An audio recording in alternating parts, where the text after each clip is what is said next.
statement? That's what's expected of us. That's what the world's looking for. Now, the individual may not be able to put it in those terms, but the policymakers who are pressuring us to do more with less and all those things you hear about, that's because they think education is important for that very reason that I mentioned. So all things are interconnected. I think you'd believe that, and certainly if you ever think about the environment, you know that's a macro problem, isn't it? You can't solve it locally. And the local solutions that you're working on in your own neighborhood or state or nation don't necessarily add up to a global solution. Same thing with the economy. I mean, you know, my God, here we are, Euro, blah, blah, blah. You know, it's happening today. It happened a few years ago. Interconnected. And by the way, are those two interconnected? The big things there, environment and economy? Absolutely interconnected. So not only are there interconnections within each, but there are interconnections among them. And then, what did I mention? The social justice was the third leg here. So, yes. And all these things have been there for a long time, but they seem to be reaching catastrophic dimensions in their complexity. We can't solve these problems. We're very weak at this idea that we have to collaborate to solve these very complex, interconnected problems. So, catastrophe has the lead, and that's a little bit pessimistic. I'm really not that pessimistic, but it'd be hard to argue that catastrophe is not still looming out there in a pretty big way with the environment, with the economy, right now, today. So what else can we say? Well, we can say that to avoid what the economists call the tragedy of the commons, meaning we have a common good of some kind, a common good resource, and we don't want any one entity or person to abuse it to the detriment of all of us who take advantage of that common good. If we want to avoid that, education is probably our best bet. But I'm going to argue it's not just education, it's sort of the outcomes of education. So education is key, but are we facing a tragedy of the attainment commons, going back to that big macro goal?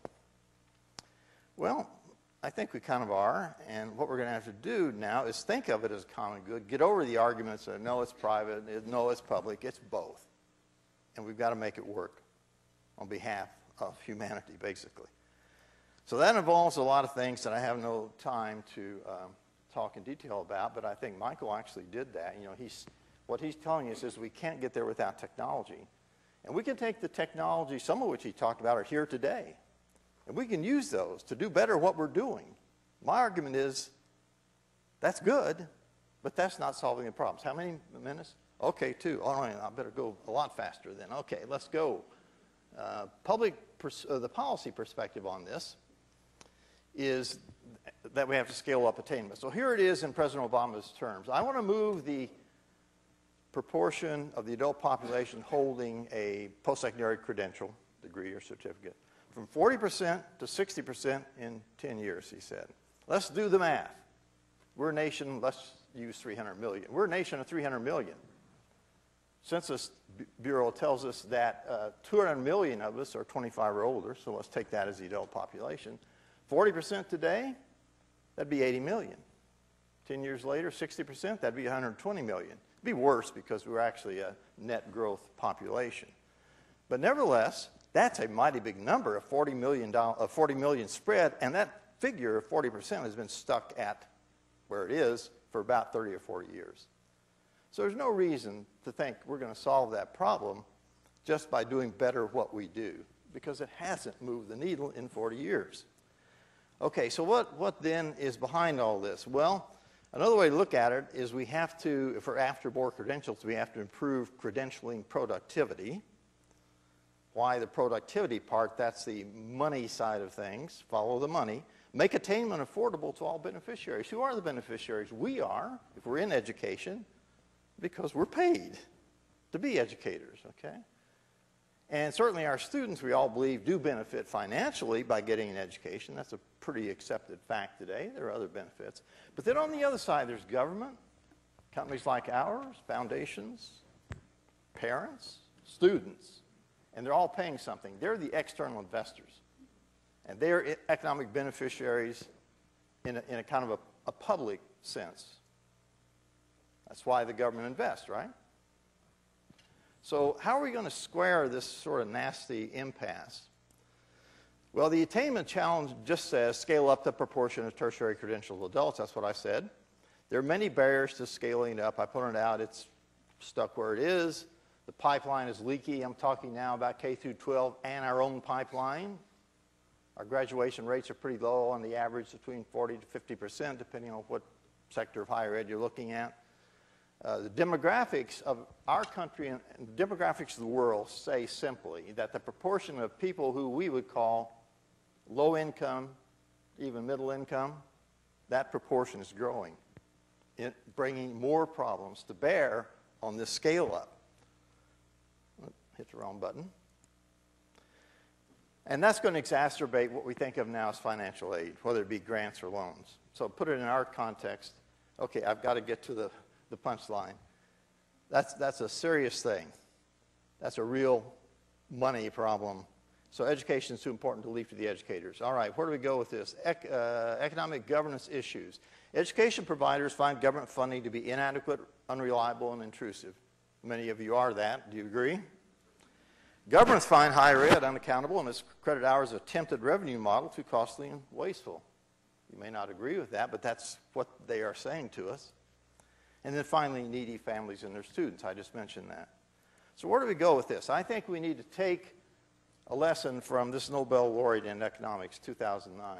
I've been writing about this stuff for a few years, maybe 5, and when I saw what she won the prize for, let me explain, it was the prize for her work on the economic governance of the commons. The commons meant to her natural resources, rivers, lakes, going through different countries, and the Gulf of Mexico, all those kind of things. We know how tough those problems are. And she said, if you're going to avoid a tragedy of the commons and make those common good benefits grow and continue to be a common good benefit to all the beneficiaries, then you can't leave it to government and you can't leave it to any entrenched interest. You have to get all the players at the table in some way. And that's the concept of economic governance. And I said, wow, that's what I've been thinking about. Didn't know the word even, but I knew examples that you'll know. So I'm claiming that these credentials, this whole attainment thing is a common good, and we need to think some about this concept. And we have things to guide us, namely the internet, World Wide Web, things like this. These are all common goods, are they not? Think about the internet. All right, it arose, unlike education, it is new, so all right, easier problem to solve. But as it was growing, something happened. People said, oh my God, this thing, it's going to blow up if we're not careful. AT&T, and I'm just using AT&T as a scapegoat here, but big companies are trying to take it over. Companies that didn't even understand the internet. They were in the phone business. They, oh, this is money in this, baby, we'll take it over. That's a tragedy of the commons. So they put in place something called the Internet Society, and that was an attempt to economically govern the internet so that it would continue to serve all of us. No guarantee it won't blow up, but it hasn't. And it's created at exponential scale new social and economic wealth. That's exactly what society expects of us, create new social and economic wealth. So why don't we take this concept seriously? So to close it down as quickly as I can, Wanda, that's the idea of looking at economic beneficiaries. I've listed them up here. But it's not just education, it's all of us. And it's then the applying of the concept of economic governance for the attainment marketplace. And if it's economic governance, you have to find a leverage point that's financial. You have to follow the money. And that's what I propose doing. And to close it out, it'll be with this child. Okay, born to learn, I think we all agree.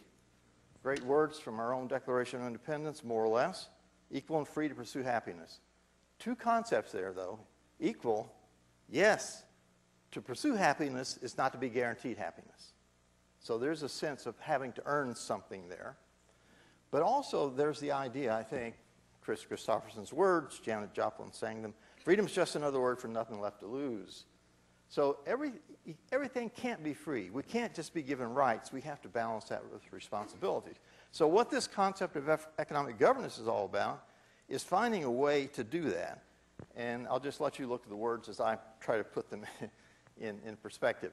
We need to find a way so that main groups, students, families, governments, educational institutions, so that we can, in a way, find a safe haven economic governance haven, where we can go take on